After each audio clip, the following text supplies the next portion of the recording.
नमो विठ्ठला राजया पांडुरंगा, नमो रुक्मिणी माऊली ज्ञानगंगा, नमो पुंडलिका, नमो चंद्रभागा, नमस्कार माझा रुक्मिणी पांडुरंगा. हे पांडुरंगा करू प्रथम नमन.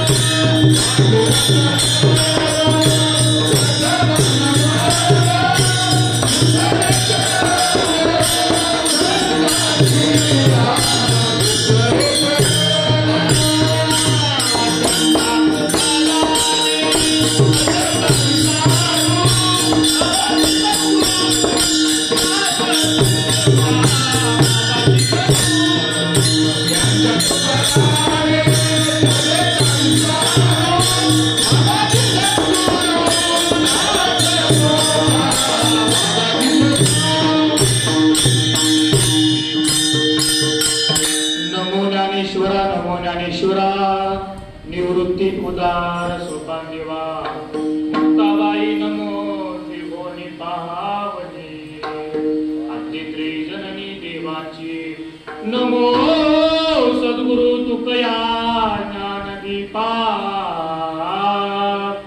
नमो सद्गुरु सच्चिदानंद रूपा, नमो सद्गुरु भक्त कल्याण मूर्ती, नमो सद्गुरु भास्करा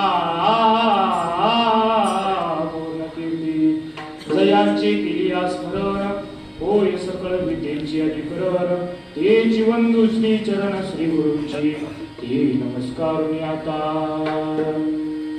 नमामि देवी नर्मदे,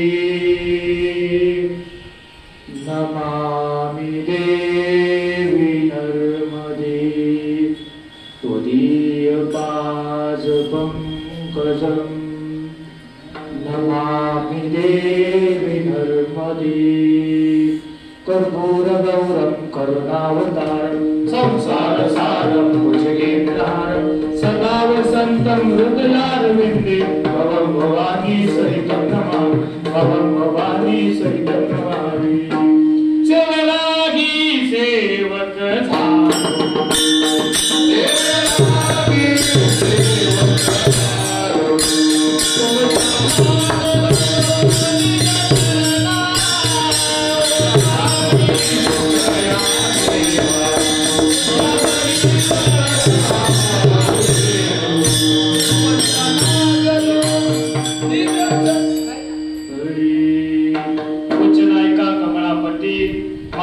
अंकाची विनंती करजोडितो कधी काळी आपण असावे जवळी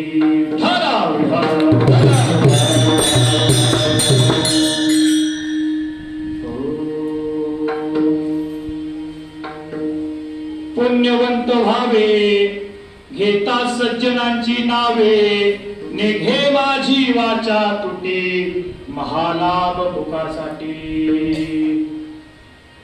अखंड पंढरीश पांडुरंग परमात्मा पांडुरंग परमात्म्याच्या चरणी समर्पित जगदवंदनीय जगद्गुरु संत वैराग्य मूर्ती तपोनिधी नारायण महाराजांची असलेली परंपरा तुकोबरायांच्या अभंग गाथेतील असलेला 4 चरणांचा नेहमी परमाने असलेला हा अभंग तुम्हा मायबाप संत जनांच्या आणि सगळ्यात महत्त्वाचं सज्जनांच्या सेवेकरता हा अभंग या ठिकाणी प्रस्तुत सेवेकरता आपण घेतलेला आहे प्रस्तुत अभंग मध्ये जगदवंदनीय जगद्गुरु तुकोबराय महाराज सर्वसामान्य जीवांना या ठिकाणी उपदेश करताना सांगतात की पुण्यवंत व्हावे घेता सज्जनांची नावे की पुण्यवंत व्हायचे सज्जनांची नावे घ्यायची ह्या वाचेनं त्या भगवान परमात्म्याचं त्या संतांचं नाव हे फुकट घ्यायचंय त्या संतांच्या पायावरती विश्वास ठेवायचा आहे तेथेच ती विश्रांती आहे आणि पापे जर घालवायचे असेल तर संतांच्या नावाच्या जपानं त्या ठिकाणी तो लाभ आपल्याला जीवनात होणार आहे हे विचार जगद्गुरु तुकोबराय 4 चरणांद्वारे प्रस्तुत सेवेकरता निवडलेल्या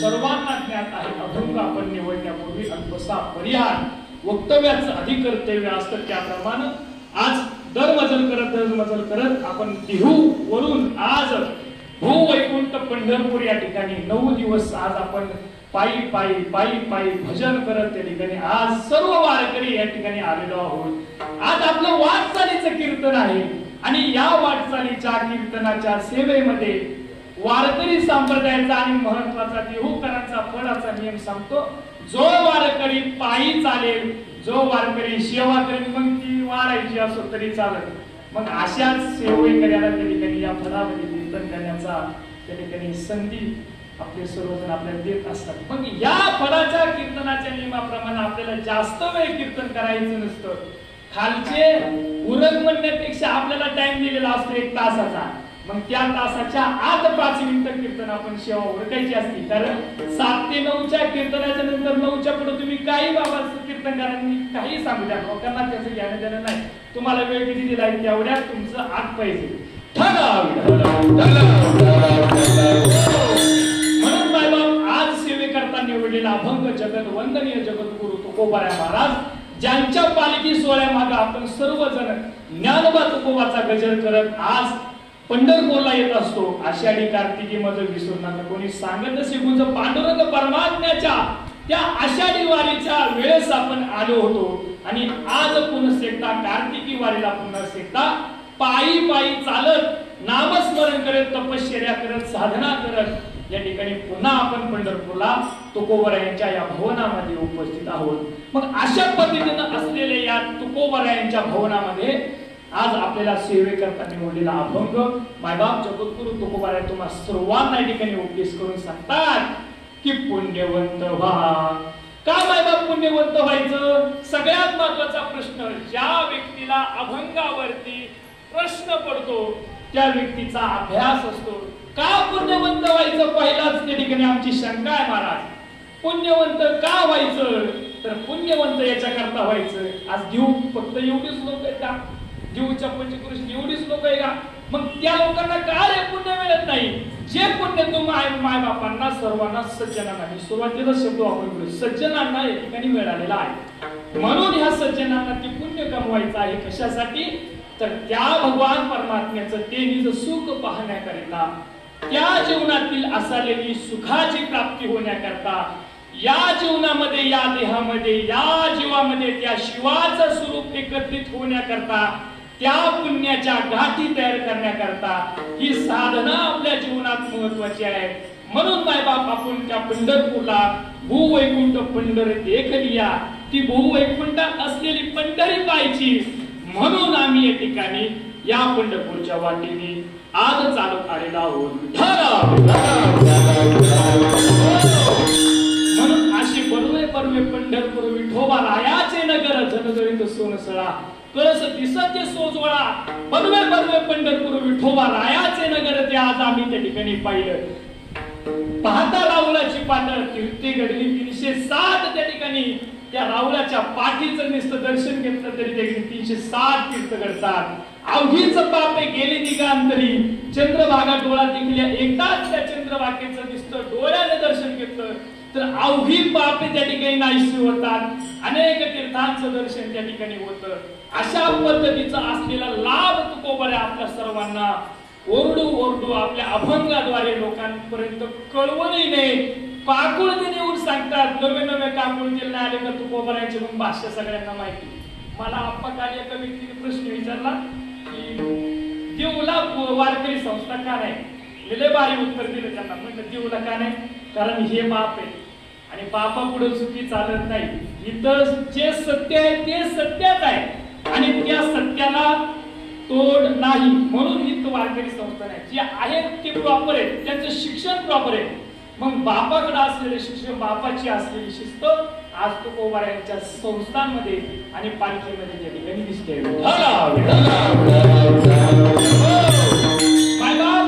आपल्या जीवनामध्ये जगत असताना आपल्याला काही साधनांची गरज असते. उदाहरणार्थ आज तुम्ही पंढरपूरला आला. पंढरपूरला येण्याकरिता तुमचा हट्ट असा आहे. आज 17 वर्ष झाले आदरणीय वंदनीय माणिक महाराज मोरे आप्पा यांच्या मार्गदर्शनाखाली विनिकरी रामदास महाराज मोरे त्यांचे भाऊ अण्णा महाराज या सगळ्यांच्या समवेत आमचे सगळे वारकरी हे देहूला देऊकर फडाला एक एक होनी पडी असे असलेले हे सर्व टाळकरी मिळून सर्वजण एका ठिकाणी एकमेकास सहाय्य करू अवघात रुसू पंत हा वारकरी संप्रदायाची परंपरा फळाची परंपरा या ठिकाणी आपण सर्वजण मिळून या ठिकाणी आज आलेलो आहोत. हे मी आपण तुमच्या चेहऱ्यावर मी कधी पाहिलं एका कीर्तन या महाराजांच्या कीर्तनात पाहिलं जे तुम्ही भजन बसलो ना विश्वंभरापासून ते भजन पाहिलं मी चोरून शूटिंग काढली. तुम्हाला मी नंतर दाखवून यांना दाखवून म्हणजे तुमच्या चेहऱ्यावरचं जे तेज होतं ते गगनात पावणार नव्हतं. मी शूटिंग काढली मी चोरून लेणाऱ्याची शूटिंग काढली अशा की काहीतरी ते चेहऱ्यावरती आहे.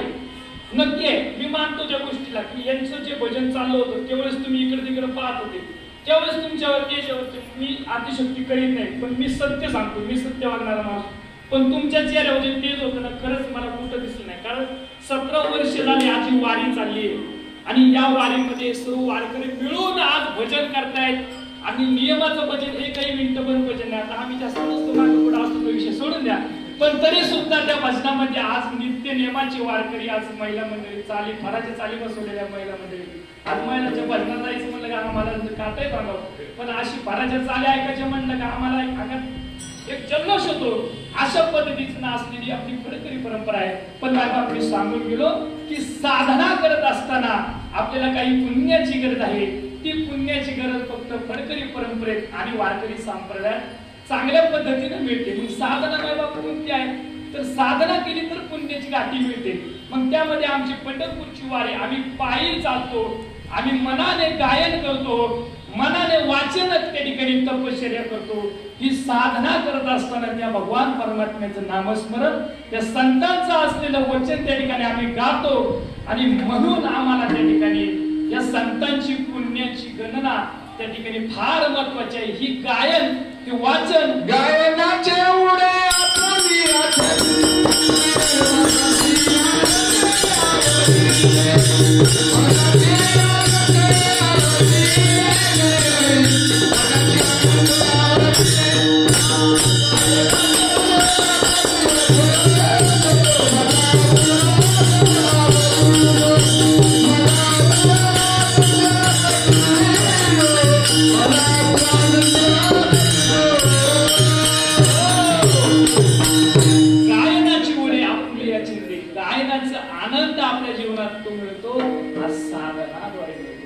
माझा सांगायचा एवढा खटाटोप एकच आहे की साधना करायची असेल तर काही पुण्य मिळवावं लागतं तेच पुण्य माझ्या जगद्गुरु तुकोबारांनी त्यांच्या जीवनात मिळवलं. पुण्यवंत व्हावे येता सज्जनांची नावे. कशामुळं? आज गायनाचं अंग काय सांगतोय? इथे काय पिक्चरची गाणी थोडी आपण गातोय, इथं संतांचं नाव घेतोय. कोणत्या संतांचं नाव घेतोय? ज्ञानोबा तुकाराम, ज्ञानोबा तुकाराम, ज्ञानोबा तुकाराम, ज्ञानोबा तुकाराम, ज्ञानोबा तुकाराम, तुकाराम, तुकाराम, ज्ञानोबा तुकाराम, तुकाराम. ज्ञानोबा तुकाराम म्हणजे आता रामनाथ महाराजांनी सांगितलं, ज्ञानोबापासून तर तुकोबारायांपर्यंत जेवढे काही संत झाले तेवढ्या संतांचं घेतलेलं नाव, सज्जनांची नामे. घेता सज्जनांची नावे, पुण्यवंत व्हावे घेता सज्जनांची नावे. कोणत्या संत सज्जनांची नावे आहे का? निवृत्ती ज्ञानदेव, सोपान मुक्ताबाई, सांगमोदरा, शेतमंगळ, सावतामाळी, गोरा कुंभार, सखूबाई, जनाबाई, एकनाथ नामदेव, तुकाराम, निरोबा. एवढ्या संत सज्जनांची नावं गेली म्हणजे नेघे माझी वाचा तुटी. या संतांची नाव घेण्यासाठी माझी वाचा जरी तुटली तरी पण मी त्या संतांची नाव असलेली फुकट मी त्या ठिकाणी घेणार आणि माझ्या जीवनाचं कल्याण झालंय हे तुमच्या जीवनाचं कल्याण तुकोबाराय सांगतात की होणार आहे. म्हणून या सज्जनांची नाव घ्या अभंगाच्या पहिल्याच्या. पुण्यवंत भावे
पुण्यवंत व्हायचं या जीवनामध्ये.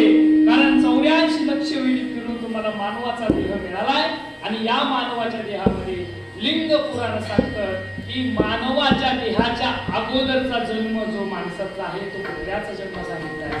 आणि मानवाच्या जीवनामध्ये जर मानवाने एक सिद्धांत महत्वाचा आहे, मनुष्याने एखाद्या घरी एखाद्या दिंडीमध्ये फुकट जर त्या ठिकाणी खाल्लं, देवाचं नाव घेतलं नाही, ताटाला पाणी पिरवलं नाही, यज्ञ जाणला नाही, वदने गवळ घेता नामाग्या श्रीहरीचे हे काहीच म्हणले नाही, सहजही झालं नाही, कसं झालं नाही. मग मनुष्याचा पुढच्या जीवनातला असलेला जो जन्म आहे तो बैलाचा जन्म त्या ठिकाणी सांगितलाय.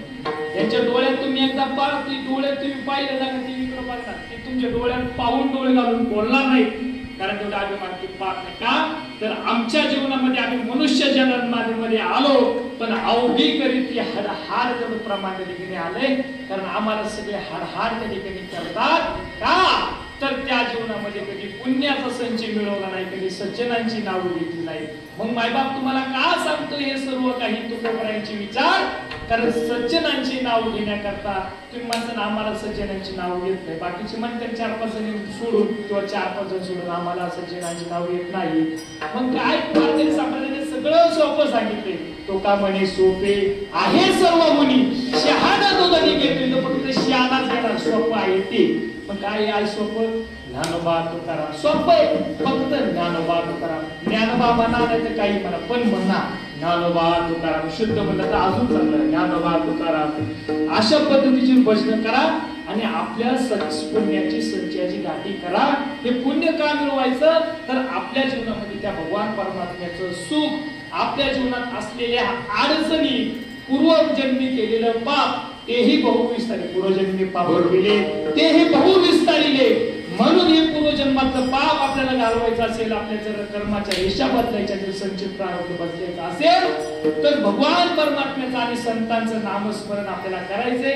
आता तुम्ही माणसाला महाराज भगवान परमात्म्याचं करायचं का संतांचं करायचं, आमच्या शांता मला करा. सगळ्यात महत्वाचं तू कोबराय सांगलं, देवते संत देवते संत निमित्त त्या प्रतिमा.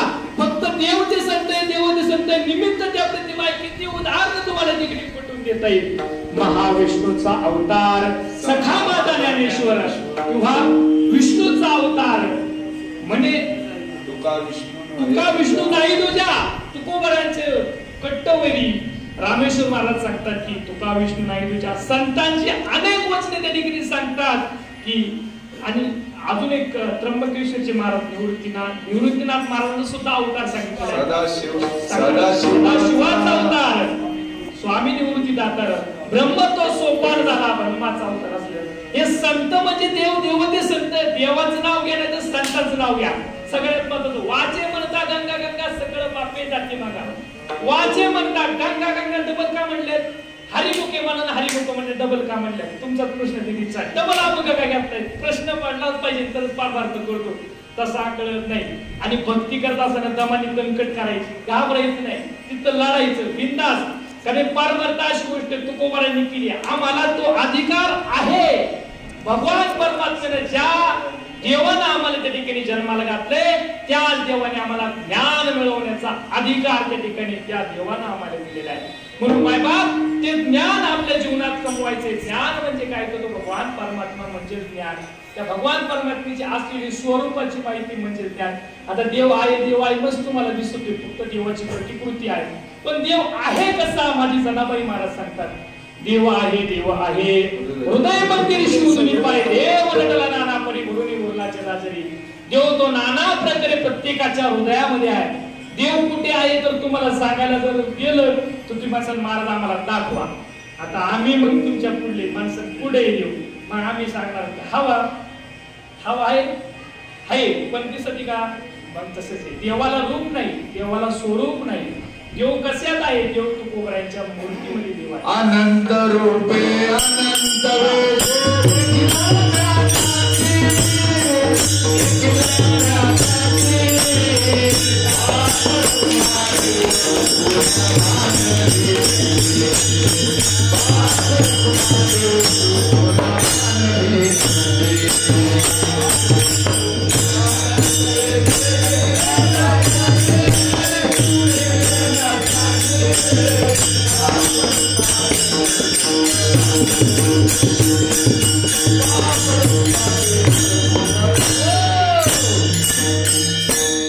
माऊली ज्ञानोबरांनी पाहिला देव कसा आहे तर तो योग्यांनी पाहिलेला आहे.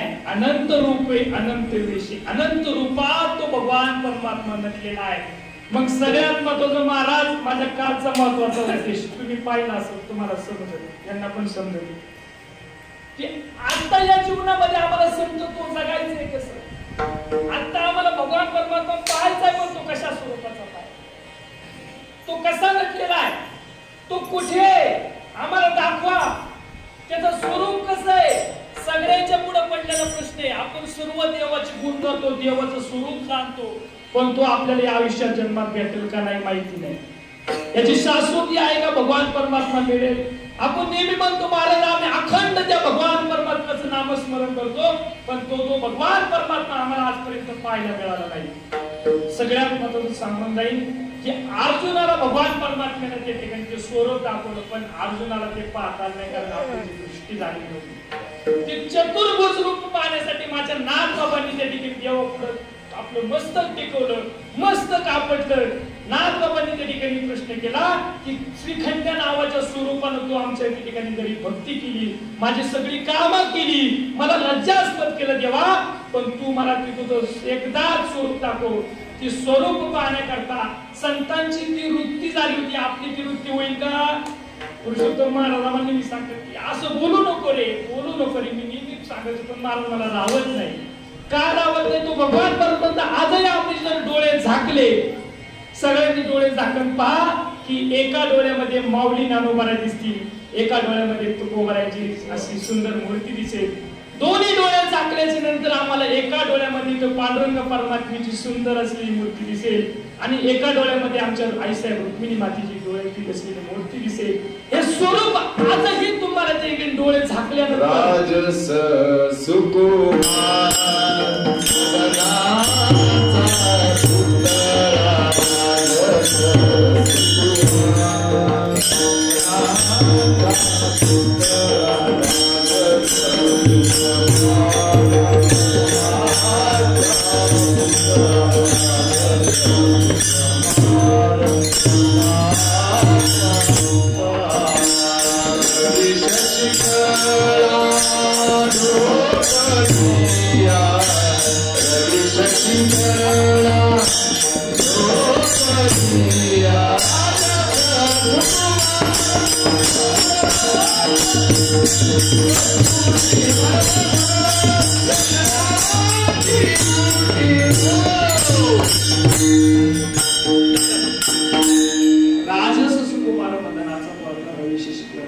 तो भगवान परमात्मा असलेला तो पाहायचा आहे.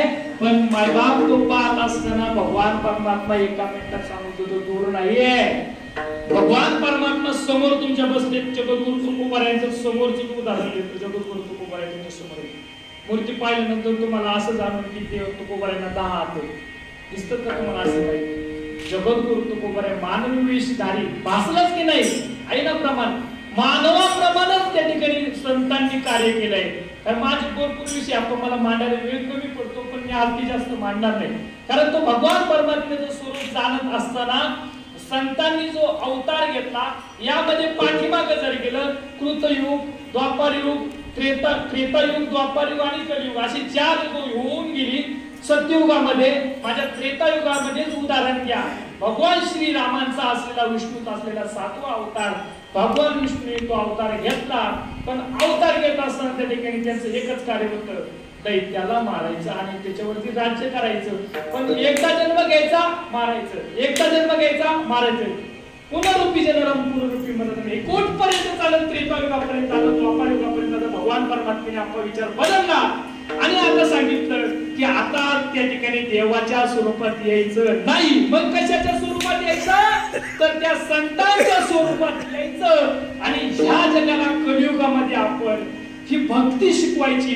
9 विधीच्या असलेल्या त्या 9 वाट्याच्या प्रकारच्या असलेल्या भक्ती या संतांना त्या शिकवायच्या, या जनसामान्य जनांना शिकवायचा. आम्ही वैकुंठवासी आलो याचं कारण अशी बोललेली जे ऋषी साच भावे वर्तया, जे ऋषी मुनींना बोलले, जे त्रेतायुगात, जे द्वापारयुगामध्ये बोलले, तेच वैकुंठाहून आल्यानंतर या संत सज्जनांना आम्ही ते बोलून गेलोय.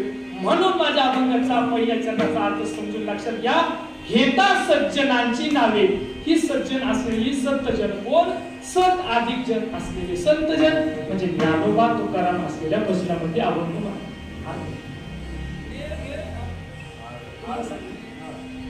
विश्वंभरा हरि विठोबा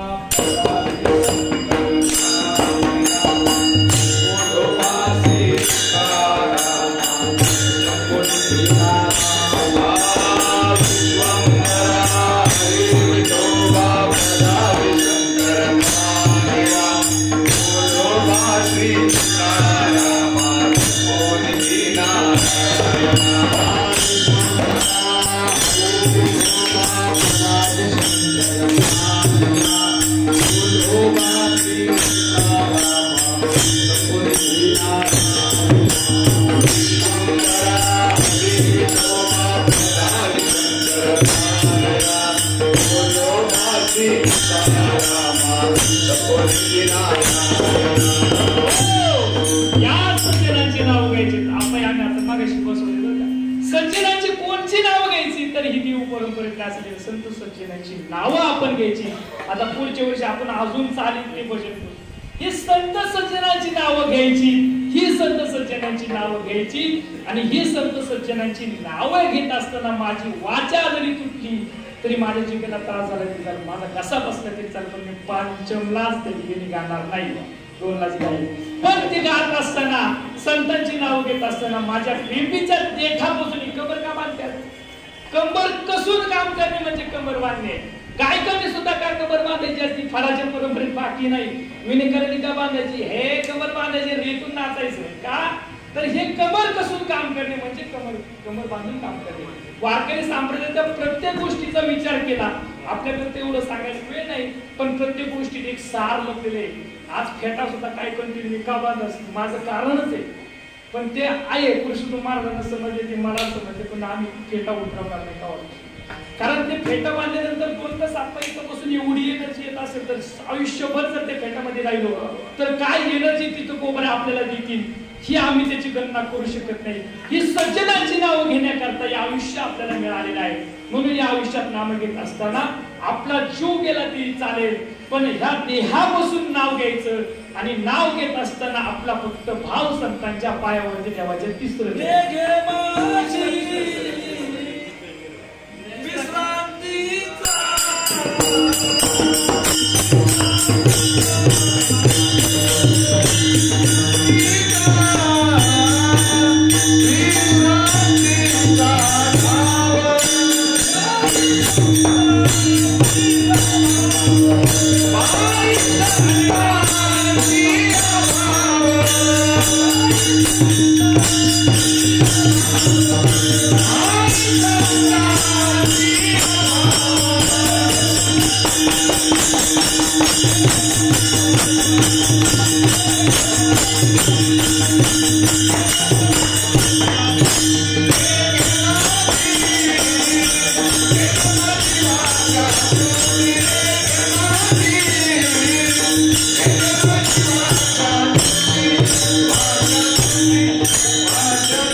भूक लागली का फक्त ताट पातेलं बघायचं, टोपलं बघायचं, भाकरी खायच्या, एवढं सोडून आपण आपल्या आयुष्यात करते. अखंड चिंतन नाव ते जर घेतलं तरच नाही तर मग नाही. तुम्ही मग आठवलं ना ज्ञानोबा तुकाराम हरिमुखी म्हणा, असं नाही चालत नाही बाप. ते जेवणच झालं पाहिजे. आपण मध्ये सांगितले की 2दा जेवण जायचं, मी तसंच करतोय. तिथं आपण एकदा जेवत होतो, पण आता 2दा जेवायला लागले कारण वारीत पाय चालायला लागतं, तेवढी एनर्जी लागते. हे नित्यनेमानेच करायचे. आतलं म्हणजे आतच जेवायचे. नित्यनेमानाने देवाने दुर्लभ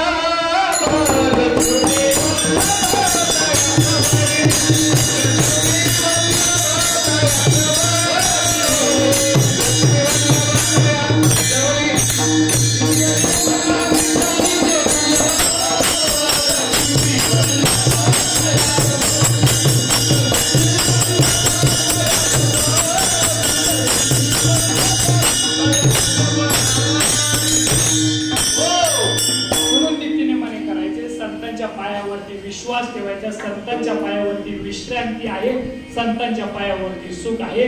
म्हणून पायावरती शेवटीच पायावरतीच का भाव ठेवायचा, शेवट सांगून जातो. पायावरती का भाव ठेवायचा. आज आपण मला सांगा, कोणाला किती कळलं मला माहित, माझा अधिकार आहे तो बोलायचा आहे, पण तरी सुद्धा एक मी सवाल करून जातो, प्रश्न करून जातो. आपण आज फक्त पालिकेमध्ये पादुका का ठेवतो, किती जणांना कळले मला माहित नाही, माफी मागून बोलतो या गोष्टी. याचं एक उदाहरण माझ्या अभ्यासानुसार, ते सत्य आहे का मला माहित नाही, पण माझ्या कानावर आल्यानुसार मी थोडासा त्याचा अभ्यास करण्याचा प्रयत्न केला. तर वाद आपण या पादुकांचं पूजन का करतो, भगवान परमात्म्याच्या चरणावरती आपलं मस्तक का ठेवतो, याचा आध्यात्मिक अभ्यास जर केला तर असं माझ्या अभ्यासातून समजून आलं की या चरणांची जी बोटे आहेत, ह्या ज्या बोटांची नख आहेत, काही महात्मे आपल्यावरती कृपा करण्याकरता काही माध्यमातून कृपा करतात. त्यामध्ये एक महत्वाचं माध्यम, तुम्हा सर्वांना हे वाक्य पटेल माझं, की तुकोबरायांनी जेव्हा इंद्रायणीच्या किनाऱ्यावरती जेव्हा अनुष्ठान मांडलं, तेव्हा जिजामातेनं काही दिवसाच्या नंतर म्हणजे 6 दिवसाच्या नंतर आपली असलेली मुलं त्या टोपलीत घेऊन आल्या आणि सांगितलं की तुकोबरायांना की आता तुम्ही या पोराकडे पाहून तरी अन्न ग्रहण करा, कारण पोरांनी सुद्धा अन्न ग्रहण केलं नाही, तर माझे वडील त्या ठिकाणी जेवले नाहीत.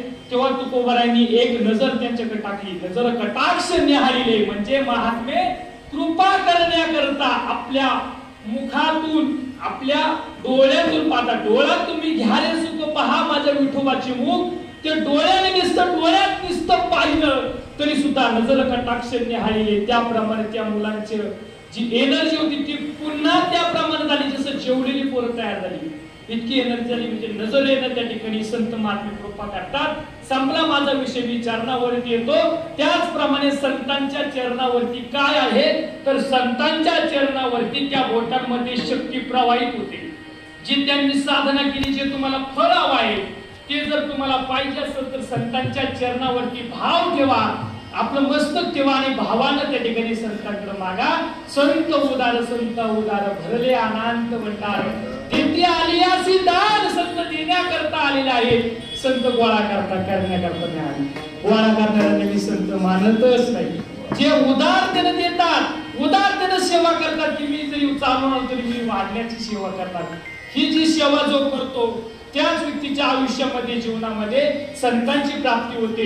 म्हणून अशा पद्धतीच्या संतांची प्राप्ती करायची असेल तर जीवनामध्ये त्या चरणावरती जर आपण ठेवलं, मस्तक ठेवलं तर ती शक्ती आपल्याला त्या ठिकाणी त्या भगवान परमात्म्याची जाणवते, ती मिळते. म्हणून त्या ठिकाणी आपण मस्तक त्या ठिकाणी ठेवतो, पादुका स्वरूपाचं त्या ठिकाणी ठेवतो. आता काही ठिकाणी तुम्ही सगळ्यांनी पाहिलं असेल की त्या पालखीमध्ये मुकुट ठेवतात. संतांचे चेहरे पाहिल्यानंतर, भगवान परमात्म्याचं ते स्वरूप पाहिल्यानंतर, ते मुख पाहिल्यानंतर आपल्यावरती ती कृपा होते. भगवान परमात्म्याचं स्वरूप हे फक्त राक्षसांचं वध करण्याकरता आलेलं नाही, लक्षात घ्या. भगवान परमात्म्याचं स्वरूप त्या ठिकाणी तुम्हाला आम्हाला दर्शन देण्याकरता, ते सुख प्राप्त करण्याकरता, सर्व सुखाचे आग्रह बाप रखुमाला देऊन त्या बाप रखुमाला नुसतं पाहिलं तर ते सुख आम्हाला प्रदान होते. ही तिसरी बाब तुम्हाला त्या ठिकाणी सांगितली. पहिली सांगितली नजर कटाक्षाने आली, दुसरी गोष्ट सांगती संतांच्या चरणावरती भाव, आणि तिसरी गोष्ट सांगितली भगवान परमात्म्याचं असलेलं मुखाचं स्वरूप. ते आज पाहिलं तर ते निज सुख आपल्याला त्या ठिकाणी मिळतं. ह्या गोष्टी तुम्हाला आज पडतील. म्हणून त्या भगवान परमात्म्याचं नामस्मरण करा, त्या भगवान परमात्म्याचं नामस्मरण करा. त्या नामस्मरणाने काय होतं तर त्याचा लाभ आपल्याला पुढे पाहायचा. त्या आधी सर्वांनी भजन करा.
अभंगाचं शेवटचे चरण आपलं राहिले. आपण अभंगाचं एक पण चरण सोडणार नाही असं म्हणणार नाही.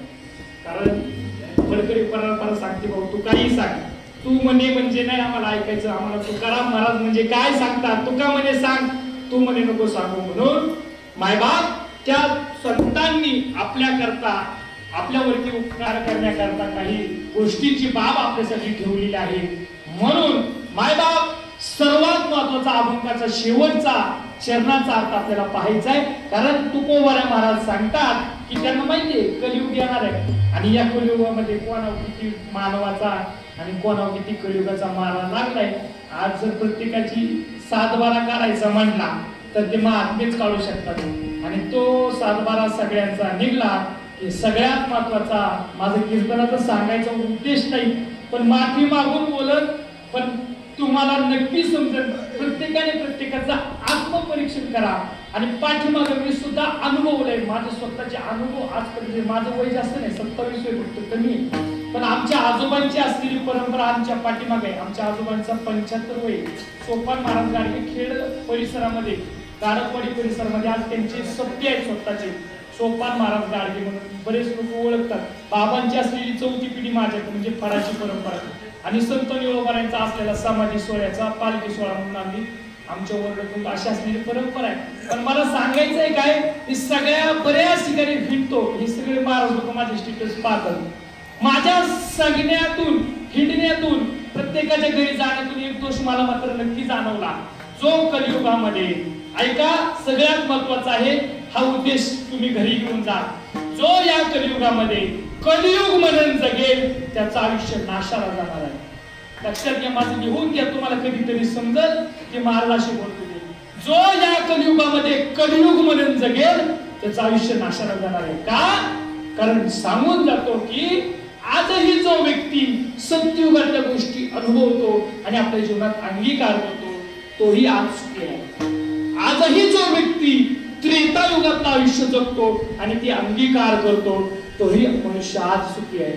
जो व्यक्ती द्वापार युगातल्या काही गोष्टी आपल्या जीवनामध्ये अंगीकार करतो तोही व्यक्ती आज जीवनामध्ये सुखी आहे. मी दाखवून देईल असे काही व्यक्ती आहेत की जीवनामध्ये आजही सुखी आहेत. पण मनुष्याचं मी जर पाहण्याचा प्रयत्न केला, कलियुगाचा काही लोकांना वारा लागला.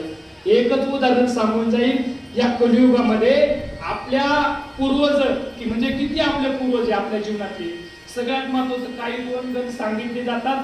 माझा शेवटचा अभंगाचा अर्थ मला सांगायचा आहे. माझे 5 मिनिटाच्या पूर्ण वेळ नाही, जास्त सांगणार नाही, पण एका महत्वाच्या मुद्द्यावरती सहज बोलून जाईल. सहज बोलणे ही तोपदेशी करून सायन्स शिकविती बिंबीच्या डेटापासून बोलतो. मायबाप सगळ्या लोकांना आपण म्हणतो की पूर्वजन्मी पाप केले एक तर तो तरी विषय आहे जे आपली प्रगती खुंटते, ज्यामुळे आपल्याला वारी करता येत नाही, साधनेत बाधा असते, मुलं ऐकत नाही, मुलांचे लग्न वेळेवर होत नाही, अशी अनेक कारण आहेत. कारण धर्माने आपल्या जरी कर्म करण्याकरता सांगितले, ज्या कर्मामध्ये आपण कधीतरी कमी पडतो, आपल्याला अखंड स्वरूपाचं नामस्मरण त्याकडून होत नाही, ज्या कारणास्तव किंवा आपले पितर आपले वडील आपल्याकडून आपल्या आई वडिलांची न झालेली सेवा किंवा त्यांच्याकडून पाठीमागं आकस्मिक मृत्यू झालेल्या व्यक्तीचे असलेलं स्वरूप, त्या सगळ्या गोष्टींचा जोखालेखा एकदा जर सहन केला किंवा त्याचा एकत्रितपणा केला तर मला असं जाणवलं माझ्या अभ्यासानुसार की पितृदोष प्रत्येक व्यक्तीच्या पाठीमागे लागलाय. माझा कीर्तनाचा विषय नाही हा सांगायचा,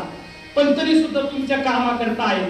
कारण ते पितृदोष आपल्याला इतके जबरदस्त, माझ्या साधनेमध्ये आता 2 महिन्यामध्ये माझी एवढी प्रगती चालू आहे, भरभराट चालू आहे. फक्त मी ते पितृदोष काढले. माझ्या पाठीमागे 8 पूर्वजनांचं मी त्या ठिकाणी पिंडदान केले. फक्त एका दिवशी होतो, तो म्हणजे सर्व पितृ अमावस्याला, बैलपोळ्याच्या दिवशी. तर ती सर्व पितृ अमावस्या 12 ते 3 त्या असलेल्या पितरांना, आणि तुकोबारांनीच प्रमाण दिले. मला काल कोणतरी सांगितलं तुकोबारांनी प्रमाण दिले, माझा पाठ नाही मारा पाठीमागून बोलतो. तुकोबारा सांगतात की एकदा आपल्या पितरांनी अशी बोट मोठी तर काय होतं, हा महाराजांनी सांगितलं.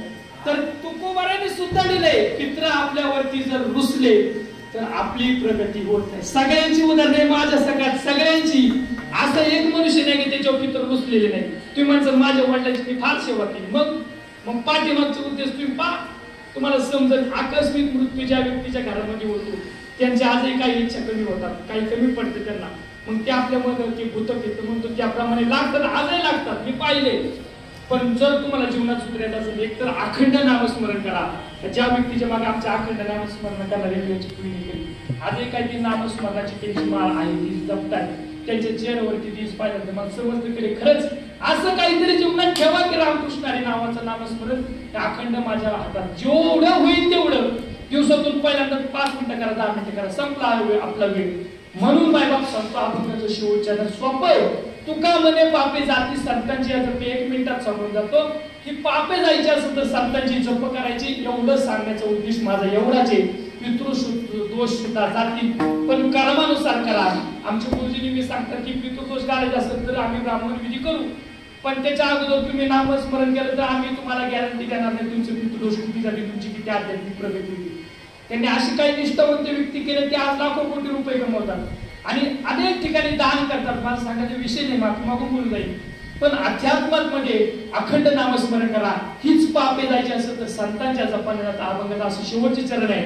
पण सुरुवातीला मात्र अजून एक सांगून जाईल, आपण सगळेजण तीर्थावर आलेलो आहोत, तीर्थाव, आणि या तीर्थावर आपण आल्याच्या नंतर सगळ्यात महत्त्वाचं वारकरी असू, धारकरी असू, नाही तर कुणी असू, सगळ्यांच्या चुका होत्यात, A to Z लोकांच्या चुका होत्यात. या वारकरीच्या संप्रदायामध्ये आपण त्या तीर्थावर गेल्याच्या नंतर सगळ्यात महत्वाचं मी आज नर्मदा परिक्रमा माझ्या या जीवाकडून शिवस्वरूप आल्यानंतर झाली संपला माझा 1 मिनिटात विषय संपून टाकतो की त्या तीर्थाव गेल्यानंतर आपण सगळ्यात महत्वाचे आजही आपले लोक त्या ठिकाणी पाप करतायत तीर्थाव जाऊन आजही तुम्ही उद्या गेलं तर किती जणांनी केले मला माहित नाही पण आजही आपण चंद्रभागेच्या त्या पात्रामध्ये जातो तोंडात पाणी घेतो तिथंच थुकतो कारण काही तत्वांना आपण आपला आई मानलेले जसं की पृथ्वीला आपण आई मानले आपण बसायला का टाकतो खाली याचे सुद्धा कारण मी कीर्तनात नाही सांगू शकत मला हे वैयक्तिक भेट मी सांगत पण आणि पाण्याला सुद्धा आपल्या आई मानलेले का मानले कारण ती तत्व आहे आणि त्या पाण्यात जर चुकलं तर पाप लागेल संपला माझा विषय तुको करायला सांगतात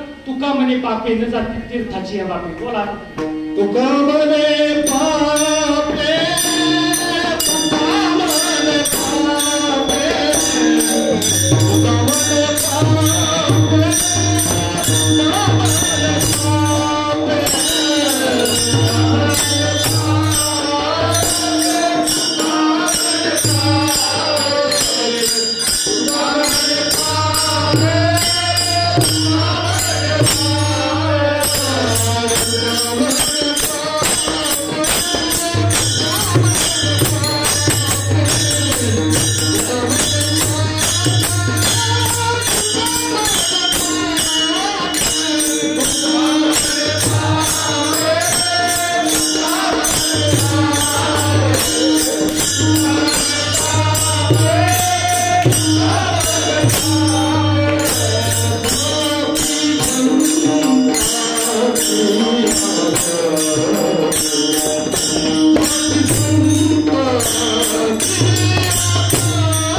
तुका म्हणे पापे मिळवायचे तो गोवाळ्याने सांगितलं होतं अभंगाचा हा चरणदार असा होता तुका म्हणे पापे जाती संतांचे जोते पण माझं एक मत असं होतं तुका म्हणे पापे न जाती तीर्थाची बापे तीर्थाव आल्यानंतर जर तुम्ही त्या पाण्यात उकलं तर अशा स्वरूपाचं पाप केलं तर तीर्थाचा बाप तुमचं पाप करू शकत नाही गावातून केलेली पाप तुमची जातील तरी खालील पाप जाणार नाही आपल्या कीर्तन विषय संपला मला आयोजकांनी या ठिकाणी सुंदर अशी संधी आपण कीर्तन बांधून घ्यावी कारण हक्क येते तर बांधायचं आणि द्यायचं कारण आमची परंपरा आहे हक्क येते ना हक्काने लढायचं आणि हक्काने सेवा करायची माझं आहे म्हणून मी येते मला आज माझं वाटते कारण तुकोबारायचं पण मी अभिमानाने सांगतो माझे कोणतेही कीर्तन आहे का अभिमानाने सांगतो आम्ही तुकोबारायच्या फळाची मान केली आणि आम्हाला तिथं मान मिळतो म्हणून झालेली सेवा तुकोबारायच्या चरणी समर्पित करत असताना आपुल्या बळे नाही मी बोलत सखा कृपावंत वाचकाची साळून की मंजुळ बोलत सेवाने शिकविता जरी वेगळाची काय त्या बाबाने बोलाय तरी परित्या विश्वपरी बोलविले त्याची बोलवणं मी काही बोललेलो नाही. तर तो कोवाऱ्यांच्या समोर उभा राहिलो ज्यांनी कृपा केली